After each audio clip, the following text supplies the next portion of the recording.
Hi, I'm Luis Torres, and I'm interviewing Francis Bolaños, the Development Director of Charlie, for my Funding for Nonprofit Organizations class.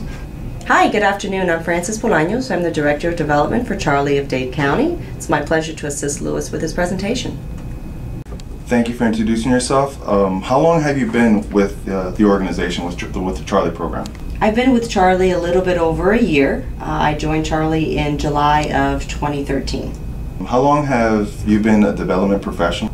I've worked in development in one capacity or another for over 15 years, whether it be on the for-profit side, developing a product line and furthering the sales goals, or on a nonprofit side where I worked for different organizations such as the YMCA of Broward County, furthering our mission and raising funds to be able to take our mission to the next level. So you spoke about being in the private and the nonprofit, why exactly did you choose the nonprofit sector versus staying in the private sector?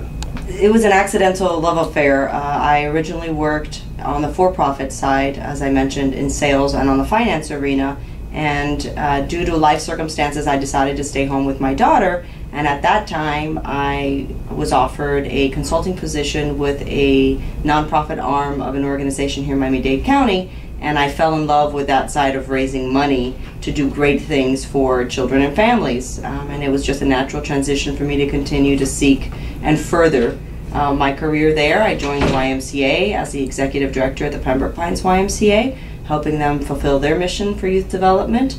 And I was recently, as July of last year, offered an opportunity here in Charlie, in my home county, where I have most of my family and my business connections, to be able to help Charlie continue their mission of caring for children.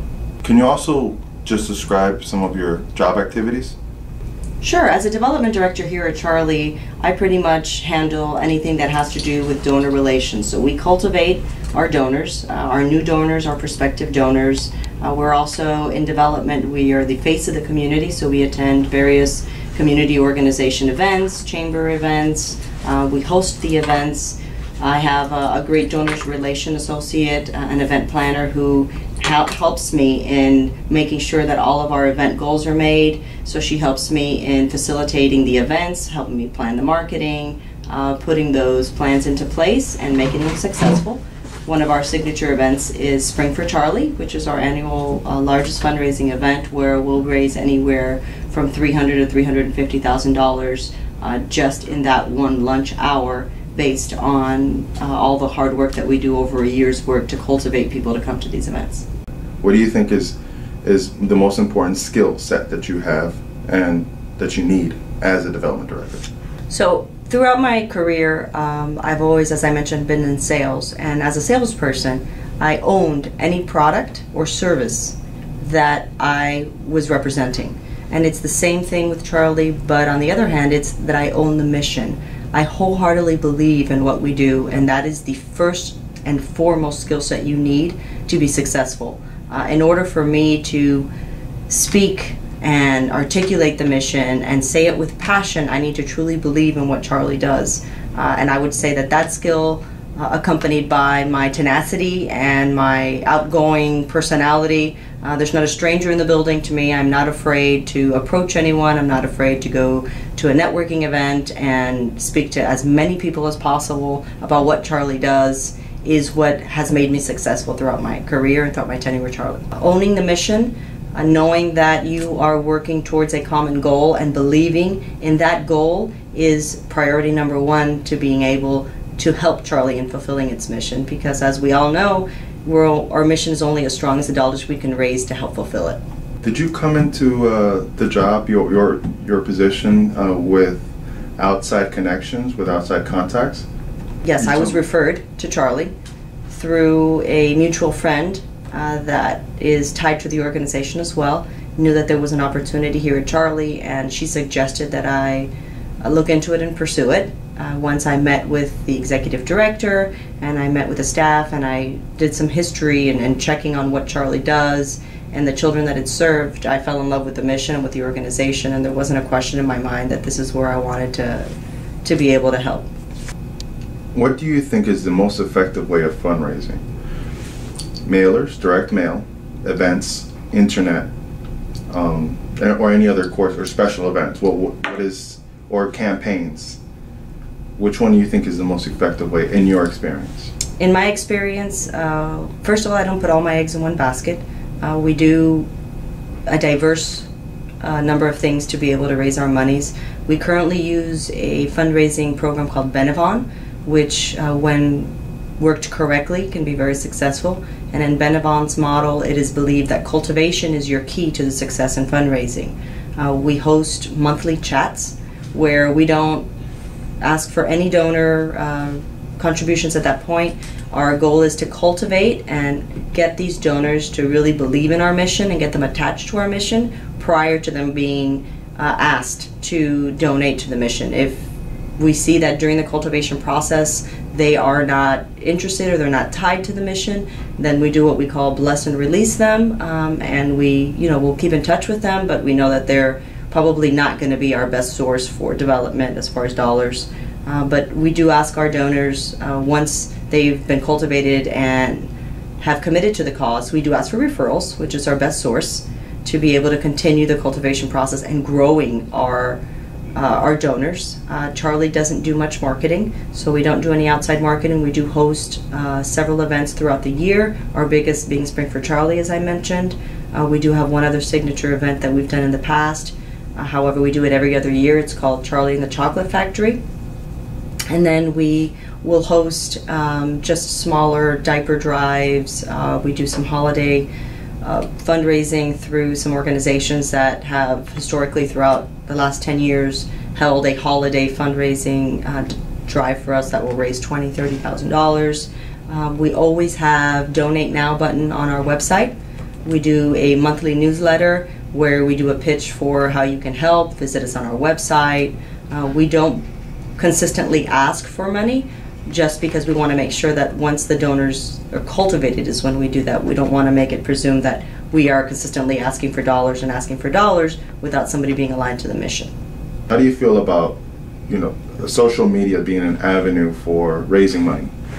I think if done correctly, it could work. We personally don't use social media to raise money. We use it more to raise awareness and to raise followers that we can cultivate to then later on ask for money. But we don't usually do a pitch for money on social media. I view it as more of a way to really bring people to our mission and get them to volunteer, get them to fall in love with the organization, and then become a donor.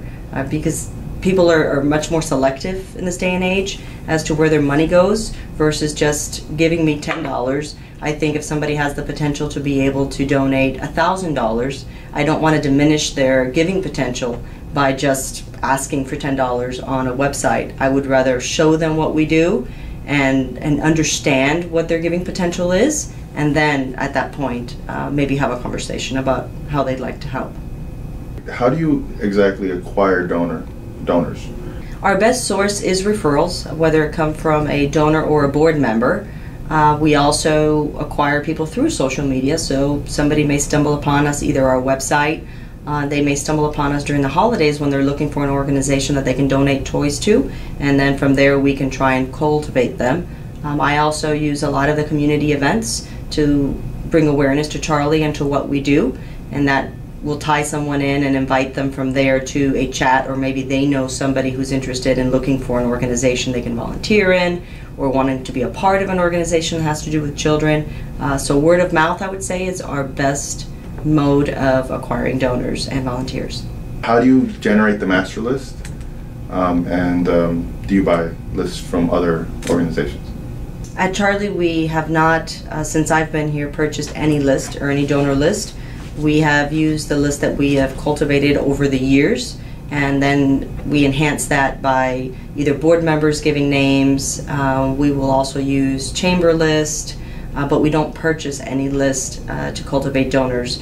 We feel, based on our model through Benevon, that somebody has to have a tie into the organization in order to be a donor, so that we don't buy any list. It's either referrals or it's pure cultivation through our board members. Do you encourage or require staff and volunteers to donate? Also, are the board members required to or encouraged to give to the program? So we obviously encourage staff, going back to my belief in my methodology of, in order to adequately represent an organization, you have to believe in their mission, and that starts with being part of the donors that put the mission forward. So we give staff the opportunity to donate. It is not required. As far as our board members, our board is a voluntary board, so there is a minimum donation requirement of a give and get, and they are, encouraged to not only give themselves personally, but also to acquire donors as well. Did you notice a significant decline with the recession in donations, or was there a steady pace, or actually even an increase? I found during the decline that it wasn't that people had stopped donating. I just found that people were much more selective to the organization in which they did give to. So an interesting fact is, most people think that the largest donations or the most donations come from corporations because of the tax advantages. However, it is stated that individuals are the largest percentage that make up donations to nonprofit organizations. And during the recession, if someone had $100 to give, they were much more selective as to where that $100 went, what it did, and they were looking for a little bit more of accountability and outcomes for those dollars. I did find that versus someone just blindly giving $100 to an organization. Now they wanted to know what that $100 did. So people were requesting a lot more information. I didn't personally see a decline. I just saw a more hesitancy as to not giving just to give. I want to thank you for your time. My pleasure. This has been a huge pleasure of mine, and hope that the organization continues to strive. And again, thank you. My pleasure. Thank you.